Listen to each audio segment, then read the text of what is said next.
দুটি প্রীতি ম্যাচ খেলতে ভুটানের উদ্দেশ্যে দেশ ছাড়ল বাংলাদেশ জাতীয় ফুটবল দল। চ্যালেঞ্জিং কন্ডিশন হলেও ভুটানের তুলনায় বাংলাদেশকে এগিয়ে রেখেছেন কোচ।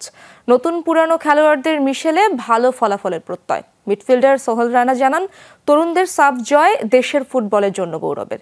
ভুটানের বিপক্ষে জিতে র্যাঙ্কিংয়ে উন্নতি করতে চান তারা। সিলন ফ্যামিলি ব্লেন্ডের কড়ালিকার আর সতেজ স্বাদের পারফেক্ট ব্লেন্ডে স্বপ্নেরা মিলুক টানা। অনূর্ধ্ব ২০ দলের দেশে ফেরার একদিন পরই ভুটানের উদ্দেশ্যে প্রীতি ম্যাচ খেলতে রওনা দিল জামাল তোপরা। র্যাঙ্কিংয়ে ভুটান বাংলাদেশের থেকে ২ ধাপ এগিয়ে থাকলেও দল নিয়ে আশাবাদী কোচ। সফরে ৬টি আলাদা ট্রেনিং সেশন করবে লাল সবুজের প্রতিনিধিরা। ভুটান নিজেদের মাঠে শক্ত প্রতিপক্ষ, তবে আমি মনে করি বাংলাদেশ ভুটানের চেয়ে ভালো দল।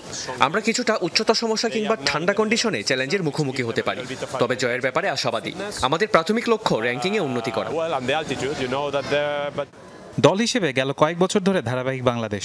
কন্ডিশনের সাথে মানিয়ে নিতে দ্রুত নিজেদের ফিট করতে পারলে ভালো ফলাফল আসবে বলেছেন মিডফিল্ডার সোহেল রানা। আমরা অলরেডি অনেক বছর ধরে একসাথে খেলতেছি, সো আমরা মনে করি যে টিমটা আমরা লাস্ট ফিউ ইয়ার আমরা খুব ভালো করতেছি। বাট আমরা হঠাৎ করে যেহেতু আমাদের একটা ফ্রেন্ডলি ম্যাচ, সো আমরা চাবো যে এই ম্যাচটা খুব ইম্পর্টেন্টই নিতে চাবো, কারণ এটা হচ্ছে আপনার র্যাঙ্কিংয়ে অনেক ম্যাটার করবে। সো আমরা চাবো যে এই ম্যাচটা জিতে যেন আমরা র্যাঙ্কিংয়ে একটা ভালো একটা অবস্থানে থাকতে পারি। জেতার ব্যাপারে দারুণ আশাবাদী কোচ। নতুনদের জন্য দারুণ সুযোগ সিনিয়রদের দলে নিজেদের পরখ করার। জাতীয় দলে নিজেদের সেরাটা দিতে প্রস্তুত তরুণরা। চন্দন আগে খেলেছে, রাহুলও দুটো ক্যাম্প করেছে, তপু ও মিরাজরা প্রথমবার দলে এসেছে। অনূর্ধ্ব ২০ দলে তারা কঠিন পরিশ্রম করেছে।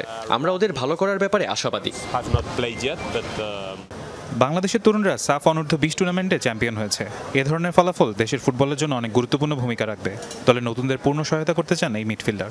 আমাদের জুনিয়র যারা আন্ডার 20 ওরা খুব ভালো রেজাল্ট করছে, আমরা ওদেরকে কংগ্রেচুলেশন দিই, কারণ একটা দেশের ফুটবলের জন্য এরকম রেজাল্ট খুবই দরকার, ইম্পর্টেন্ট। যেটা ওরা নিয়ে আসতে পেরেছে, আমি মনে করি এটা আমাদের ফুটবলের জন্য খুব ভালো, ইন ফিউচারের জন্য ভালো হবে। কারণ আপনি দেখবেন এখন নতুন প্লেয়ার যারা আসছে তারা দেখবেন দেশকে আরও লং টাইম সার্ভিস দিতে পারবে, একটা ভালো একটা অবস্থানে নিয়ে যেতে পারবে। আগামী ৫ ও ৮ই সেপ্টেম্বর ভুটানের বিপক্ষে দুটি প্রীতি ম্যাচে লড়বে বাংলাদেশ। ফারহান ইহসান, যমুনা স্পোর্টস, ঢাকা।